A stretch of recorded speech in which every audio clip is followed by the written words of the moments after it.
যেমন ভজন কি? নাম জপ। ওকে, বোঝা গেল? একে বুঝলা ভজন? সাধনা কি? প্রাণায়াম। যে যেইটা করছো, যদি কখনো এমন আসে, তুমি ভাববা হয়ে গেছে, নেক্সট আমি এই জায়গাটা থেকে বেরিয়ে যাচ্ছি, কিন্তু ওই সময় এই বুদ্ধিটাই কাজ করবে না কিন্তু। এটাও জেনে রেখো। যদি এই কথাটা সেই দিনে মনে পড়ে, কখনো এরকম সিচুয়েশন আসে সেই দিনে মনে পড়ে, তাহলে তুমি এইটাকে কন্টিনিউ করতে পারবে। নচেত আবার সাধনা বা ভজনার আগের জীবনটায় ফিরে চলে যেতে হবে। কি বুঝতে পারছো? এটা এটা সবার সাথে হয়। প্রত্যেকটা মানে আপে উঠলে, প্রত্যেকটা আপে ওঠার পরে তুমি যখন আরেকটু উপরে উঠবে, এই যে বটান, ওই জায়গাটায় একটা তোমার বটান থাকে, যেটাতে পা পড়লেই নিচে চলে যাবে। মানে তুমি আর সাধনা করবে না, বেকার রাগ হবে, এই হবে সেই হবে, যোগীরাজ কথা শুনতেই যাবো না, ধর জীবনটা এত এত করে শুনলাম, এত করে বৈশা রইলাম, এত এ করলাম, আমার সঙ্গে এরকম ঘটলো, আর যোগীরাজ কথা যাবোই না। তুমি জানো না নেক্সট আসছে অ্যাকচুয়াল তোমার, তোমার নেক্সট স্টেপ। আর এটা জেনে রাখো, সাধনা বা ভজনার প্রত্যেকটা আপ স্টেপে এটা থাকবেই থাকবে এই বটন, সবার জন্য থাকে। খুব গোপন কথা বলছি এরা। যাই হোক, হয়ে গেল।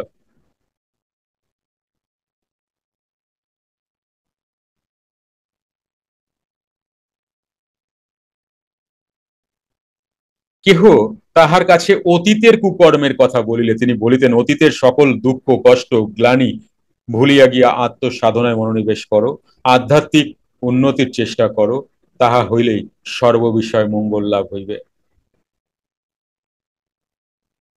তাই তিনি সকলকে ক্রিয়াযোগ অনুশীলনের প্রয়োজনীয়তার কথা সর্বদা স্মরণ করাইয়া দিতেন। তাই কাহাকেও কখনো ব্যক্তিগত কাজ করিয়া দিবার কথা বলিতেন না। এটা আমার বাজার করে এনে দাও না,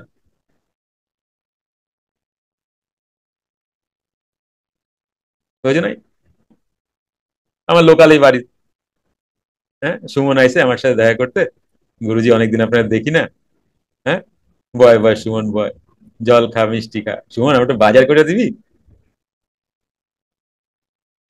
এগুলো অনেকের নেচার থাকে, বাবা এটা কখনো করতেন না। না আমি কোনোদিনও করতাম, করি, কোনোদিনও করি।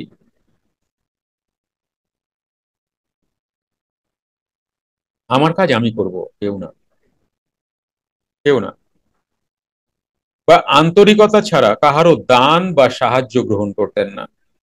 তাহার কারণ, তাহার নিজের মোটামুটি আর্থিক স্বাধীনতা ছিল। তিনি সরকারি চাকরি করিতেন, পেনশন লইয়াছেন, ছাত্র পড়াইয়াছেন। সাধারণত দেখা যায় অন্যান্য গুরুগণ যাহাদের নিজস্ব রোজগার বা আর্থিক স্বাধীনতা থাকে না, তাহারা প্রত্যক্ষে বা পরোক্ষে শিষ্যদের ঐশ্বর্যের উপর নির্ভরশীল হইয়া থাকেন। কিন্তু যোগীরাজ স্বকীয় উপার্জনে জীবিকা নির্বাহ করায় তাহাকে পরজীবী হইতে হয় নাই। তিনি অপরের আনুকূল্যের প্রত্যাশী ছিলেন না। তাহার স্থাপিত আদর্শের মধ্যে ইহা বৃহৎ আদর্শ বলিয়া পরিগণিত হয়। তিনি সকল ভক্তকে সেইভাবে চলিতে বলিতেন।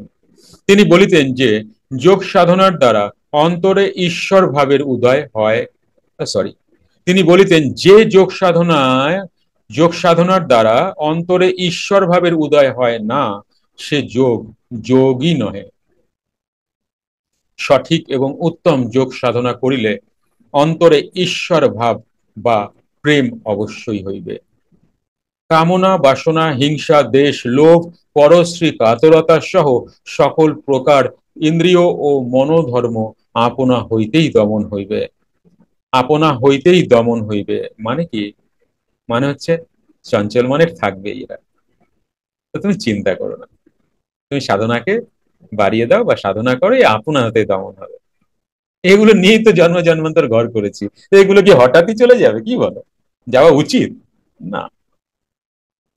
আর এগুলি থাকলে কি এগুলি থাকা কি খারাপ না? যখন যে স্টেটে আমি আছি তখন সেটা আমাকে থাকবেই।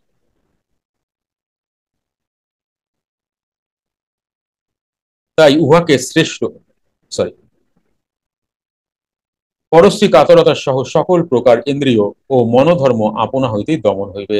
তাই উহাকে শ্রেষ্ঠ বলা হইয়াছে। যোগ সাধনার দ্বারা অন্তরে ঈশ্বর ভাবকে প্রাপ্তি হইলে, অন্তরে ঈশ্বর ভাবকে প্রাপ্তি হইলে যোগ সাধনা দ্বারা ঈশ্বর ভাবকে মানে ভগবান বা ঈশ্বর যাহা তাহার কথাই বলা হইয়াছে।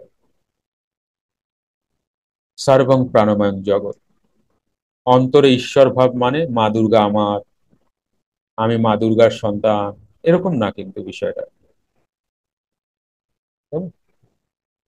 ঈশ্বর ভাব মানে প্রাণই আমি, সর্বং প্রাণময় জগৎ, এই প্রাণ থেকে সমস্ত কিছু সৃষ্টি।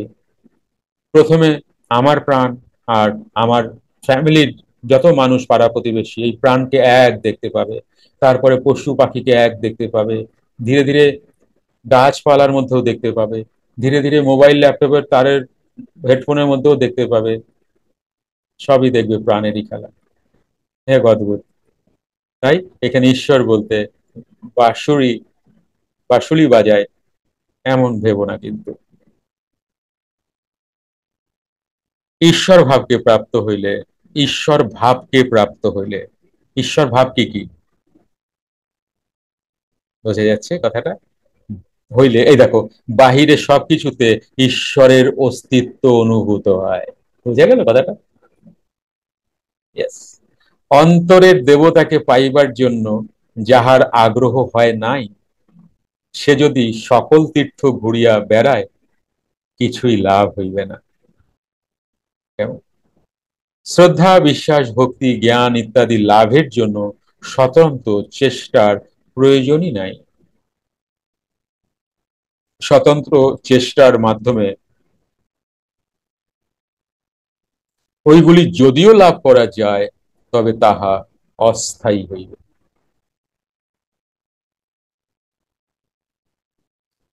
ভাগবত পাঠ শুনলাম,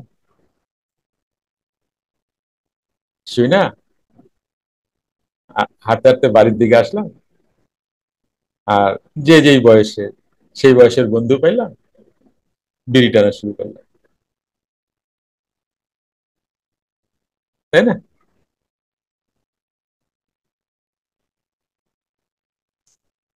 সেই সময় খুব ভাব আসছিল, আহারে কৃষ্ণ আমার, আমি কৃষ্ণর, কৃষ্ণ আমার, ওই তো বাঁশুরির আওয়াজ পাই, এরকম ভাব আইসা যায় বাড়ি ফেরার আগে বন্ধু বান্ধব পাইলে।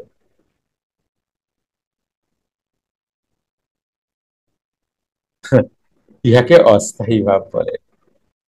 কিন্তু উত্তম রূপে প্রাণকর্ম করিতে থাকিলে ওইগুলো আপনা হইতেই অর্জিত হইবে এবং তাহা স্থায়ী হইবে। সেই স্থায়ী ভক্তি শুদ্ধা ভক্তি, এবং স্থায়ী জ্ঞানই বিজ্ঞান। অপরদিকে কাম ক্রোধ হিংসা লোভ মোহ ইত্যাদি যত প্রকার আসরিক বৃত্তি আছে, যাহারা সাধন পথের অন্তরায় স্বরূপ, সেগুলিকেও মনের দ্বারা চেষ্টা করিলে সেগুলিও মনের দ্বারা চেষ্টা করিলে ত্যাগ হইবে না। যতটুকু ত্যাগ হইবে তাহা অস্থায়ী।